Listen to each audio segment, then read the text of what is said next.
to know what goes into being one of the pros in the entertainment industry. Ask me questions On Ask a Pro, on the Stir Up with me, Miss Cosmo. Let's believe it's going. This is still the Stir Up. My name is Miss Cosmo. And of course, today I did mention that I'm going to be having our second guest on Ask a Pro. I do have Sibu Mabena with me. Hey, Sibu. Hey, what an intro. What up, what up? Miss Cosmo. Really good, really good. Thank you so much for having me. No problem. Happy to have you as well. I think a lot of people have obviously kind of heard of you, or maybe have seen some of your tweets, or maybe have seen that you're always behind the scenes with some of the biggest events in South Africa. Also, over and above that, working with the biggest brands. So I think it was important for us to have this conversation just to kind of, dig a little deeper and find out a little bit more about the powerhouse that is Sibu Mabena. So how is it that you've been able to kind of build your network within these spaces for you to get your foot in the door? I've always said, work hard with the little bit that you're given and you'll get trusted with more. I've taken every single opportunity as if it's the biggest one. So it didn't matter if I was doing it for free or for R1 million or for 30,000. The point was the person who entrusted this job to us will one day move to another position where they have more budget, more power. So all the clients that I work with, I think I've been referred to by other people, or they've just seen the work we do that we post on social media. So I created my network by doing well for one client, and that one spoke to another, and that one spoke to another. And boom, now we work across some of the biggest brands, because when the people that gave us the little bit gave it to us, we worked hard for it, and then they were able to start trusting us with more. Yeah. Do you find that's the same situation as well, even with the bigger brands? Indeed, like at the end of the day, brands are not inanimate objects. Brands are run by human beings, humans that have jobs to do, jobs that have KPIs. You have to consider the fact that this person has people that they're reporting to, not their father's company. And when they get given a budget, they have to come back and account for how they spent that money and what it achieved. And that's why we're able to say proudly and boldly that we bend over backwards for our clients, so that they don't ever have to explain why something went wrong. How important was it for you to go out on a limb and put yourself out there for people to actually recognize your talent and your worth, as you have done with the people that you work with now, where you've kind of given them an opportunity? I wouldn't be here if people didn't give me a chance. I mean, not even a preacher can be a preacher without people. Like that doesn't involve other people putting you on, right? So it's taken a village to get me here. And I believe if I'm not there were trees that planted seeds, and then I'm now the growing tree, and I've got to plant other seeds so they can go and be trees, and so on and so forth. So if I don't give people opportunities the way I was given opportunities, how do I expect this industry to grow? And even in it growing, these people that I've given opportunities now are going to go out and be big bosses in their own rights and come back and give the collective business. That's so true. It seems that you value experience quite often. How important is it for you to have an educational background over and above having experience, especially if you're going to be in eventing as well as in the brand space? Well, I won't even lie. I didn't know going into university that the stuff I learned being at university was going to help me so much in this entertainment and marketing and like fun shit space, right? So diplomacy, knowing how to research things, knowing how to be accountable to people that don't really need you to be accountable to them. You must pass. They've passed. Your lecturers are done with school. Now it's your turn, right? So when they say the deadline for your assignment is 5 p.m. on the 24th of August, it's up to you to deliver on that. It doesn't help them pass their lives. And if you don't, then you're screwed, not them. That's the same thing with clients. If you don't deliver on a brief or revert to a brief on time, you are fired. So being able to work with other people, learning how to push and pull, knowing how to speak nicely to people when you want something from them, but also knowing how to not be too nice to be taken for a ride, like soft power versus hard power, negotiating, just teamwork. When you've got to do group assignments. Yeah. A lot of the work that we do, it's not just one agency that services a brand. There's multiple agencies who are specialists in their different skill sets. So you'll have the social media agency, you'll have the creative agency that comes up with what you see. You'll have the strategy, like the agency that comes up with the strategy for brands. You'll have the people that print the actual stuff that goes into store, into retail. You'll have the one that does the media buying, and all of us have to work together. So it's all of these things that I learned going through school and going through varsity, that you have to learn how to work with people and also be able to work independently to get a job done. Nice. I can see how they can kind of come together, because as much as textbooks can teach you one thing, they're only literally teaching you the theory, but the experience is also very important, because that's how you learn how to, like you said, dealing with people, which is not something that you can learn in a book.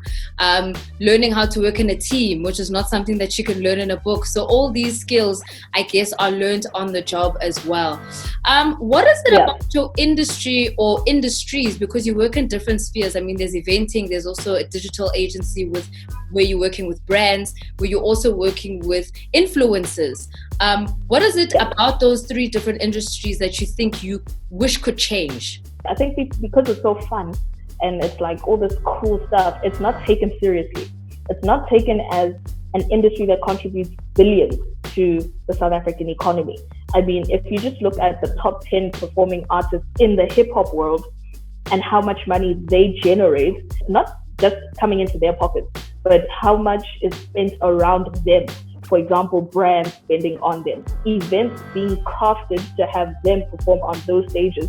So now the tech world is being affected. So it's stages, it's fencing, it's security. Now the security industry, then there's cleaning services. Now it's cleaning, then the actual recycling. What are we recycling? Bottles. Bottles from where? Alcohol. Now it's the alcohol industry that's affected. So I think entertainment is so crucial to how other industries function in this space. And no one sees it that way. I find corporate South Africa and worse, government, take us lightly. They really don't see us. And if we were to switch off and say for a day, we don't want music on air, don't play our music videos. Now what happens to MTV Channel O, Trace, Sound City, SABC? Off, no content. Yeah, we definitely have a lot of fighting to do, especially with regards to being recognized by certain areas. So how have you found that you've been able to adapt, especially during this time with lockdown, where eventing isn't able to survive at the moment, and we're getting little to no support from a government structure? We've had to adapt very quickly as an agency that works in the entertainment space first and then marketing of FMCG goods, right? So looking at our ecosystem, we've got artists in our ecosystem, we've got creative, television, yes, eventing has gone virtual.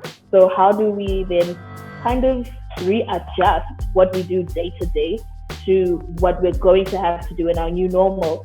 By God's grace, we've been able to do it very successfully. I think we've made more changes during lockdown in terms of employing people. I've employed more people now than like at a faster and higher rate than I did before lockdown. All of that just kind of encouraged us to look beyond what we know to be normal, to start saying, oh, multimedia. Actually, yeah, when I Cheslin, you're good at that, let's do that. Creative strategy. Oh, Lesedi, come through. Now we're pitching for that and we're actually delivering on that work. We're in TV production now. Lockdown house party, like we producing shows. You know, like it's all of these things that we were not naturally going to be doing, but lockdown has forced us into looking through other avenues of making money. And I'm sure a lot of lessons have also come through as well with regards to this lockdown period and taught you a few things about yourself that you probably didn't realize. What are some of those lessons that you've now picked up where you're like, wow, Sibu girl, this is you? I think, oh my goodness. Collaboration. I've always known myself to be good at working with people, but my ability to gather people and make them work together in a way that doesn't make us seem like a circus to clients. Wow, I did that. Being able to challenge myself. Like we went on the most ambitious influencer campaign this week, and we had 1,000 influencers pushing an event. And when I came up with that idea, I was like, yeah, I want 1,000 influencers. Let's make it happen. The team thought I was crazy. And we did it. We had 1,000 people talking about something.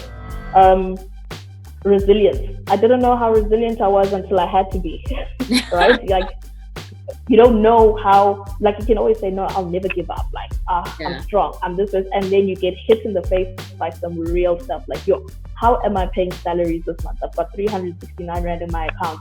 Now what? Yeah. And get down on your knees, pray, get up and work. And we did that. We were able to pay salaries on time. So there's like those things that I always thought in the back of my mind that I have the ability to do. I was able to test them in real life situations and say, okay, I actually can do that. I actually am who I think I am. And that's what I learned during lockdown. I also survived the heartbreak. Like a real one. Maybe we'll go offline about the heartbreak. How about that? Yeah, it's a real thing. But I'm saying this so that I can also put out that people that work as hard as we do can be seen to be a human with no feelings, which is like go for work. But even in lockdown, while the work was like happening and the struggles in business, I also had to deal with the heartbreak and death in families and all of these things. But we came out of it and we continue to work because we are human, we are resilient, we're meant to push through the pain. So yes, I'm human. That's another thing I learned about myself. That's amazing, man. Obviously, we are still hanging out with Sibu Mabena here on Ask a Pro on 5FM. You didn't really speak to us, Sibu, actually, about your company. What's the difference between Duma Collective and Duma Events? What Duma Communications, I'll tell you, was me registering a company. Yeah, I was just registering it as a freelancer so that I can have a company that I can register on databases of my clients, so I can invoice and like have a website so people are looking for me. I just wanted to professionalize my freelancing, and I thought after a while, even like Black people couldn't pronounce the word Buduma. And it just started like being a thing for me. It was just say my company name right so that we can move forward. Because you're not mispronouncing Ogilvy and Cerebra, all these hard names to say. Why can you say those but you can't say Buduma? So it started irking me and I was like, I need a rebrand. So I registered Duma Collective as a derivative of Duma because Duma still has power in it as a meaning. And that's how Duma Collective came. So it's not like one or the other. Duma Collective is the one that we are running with, and it is existing to drive home brand messages using creative tools. And those tools are influencer marketing, we do event consulting, social media, linked to the influencer stuff. We do creative direction for live shows, so we direct people's performances for the mamas, the farmers, the staffers, Glow Cap Awards, etc., and PR. So that's what we do, and we manage talent as well. So yeah. I like the fact that the women are putting in the work, man. The women are definitely representing and making sure that the brands are out there and they're getting the money. All right. So on that note, I did want to kind of close it off with a final question and asking, what is it that you want to leave? What legacy do you want to leave out there in the world for people to remember you by? Whoa. I think I just want to be known as someone who shared the pie. Someone who made sure that Black youth who worked in the creative industries were able to get access to the platforms that I've had access to. It really is just about Ubuntu in the realest sense of you are because other people are. And I want to be remembered for having put people on, put money in people's pockets and done epic shit. Like it's, sorry for swearing, PCCSA, but I really want to be able to do what I love to do and get paid for it and create opportunities for other people to do the same. So that's what I want to be remembered for. Sibu Mabena, the plug. Yeah.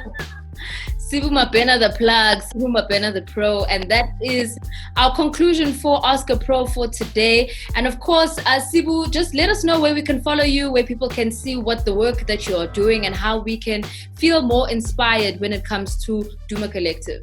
So dumacollective.com is where we post everything. It's kept up to date. There's someone who works literally just to update our website every week. And then our social media platforms, you'll find us, Duma Collective, and my personal ones, which are Sibu Mabena. I'm very loud about what I do and how I do it every day. So yeah, that's where you'll find us.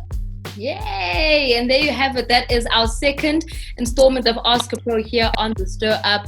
And it is Women's Month, so we had to make sure that we give a shout out to a lady who is making waves. And there you have it. That is Sibu Mabena here on 5. 5FM. Watch 5FM TV on YouTube.